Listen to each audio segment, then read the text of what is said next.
Yams, tignan mo to, sikat na sabot daw papuputi. Sabi ng pinsan ko, mas maganda. Mas maganda? Dahil maputi? Eh di ba ganun talaga? Sa commercial, sa artista, sa school, ang maputi ang lagi napapansin at napupuri? Pero sino ba nagsabi niyan? Sino ang nagdesisyon kung anong kulay ang tama? Hindi ko alam, parang normal lang. Culture, I guess. Exactly. Phenomenology teaches us kung ano ang nararamdaman. Kung ano ang napapansin, yun ang truth natin. Pero minsan, yung nararamdaman natin, hindi talaga galing sa loob. Galing sa labas, sa society, sa history. It's all about pressure. So kapag feeling ko, kulang ako dahil sa kulay ko, baka hindi talaga ako. Baka minana mo lang. Sa mga taong nagsasabing lighter is cleaner, smarter, safer. Pero itong balat ko, kayo mogi. Hindi siya pagkakamali. Kwento siya, simbolo ng pagiging Pilipino ko.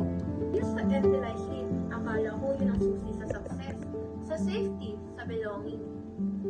I did too. Pero dumating yung tanong, kanino galing tong idea? Ano ba talaga ang ibig sabihin ng totoong maganda para sa amin? That's phenomenology. You trace the feeling. You name it. You reclaim it. So hindi pala solution ang sagot. Hindi siya lies feeling sa ibang tao.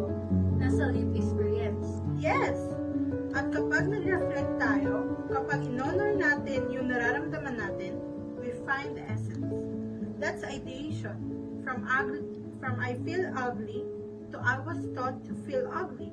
Doon nagsisimula ang paghilom. And to learn what beauty means. Sa balat ko, sa kwento ko. Sa pagkatao mo, sa puso mo, sa pananawin ng buto. May nakita ko online. Kayo manggi is not less. Kayo manggi is live. Kayo manggi is mine.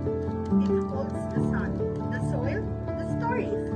It is not a shade to escape, but the truth to embrace. Sana narinig ko yan ng bata ko. Then let's say it now. Para sa mga batang takot pa rin sa salamin. Para sa mga kabataang nagtatago sa balat nila. Para sa sarili natin. Kasi healing starts when we speak. Sabihin mo yung totoo. Hindi yung sinasabi lang sa'yo. Yung nararamdaman mo. Kayo manggi is brave. Kayo manggi is beauty. Kayo manggi is hope.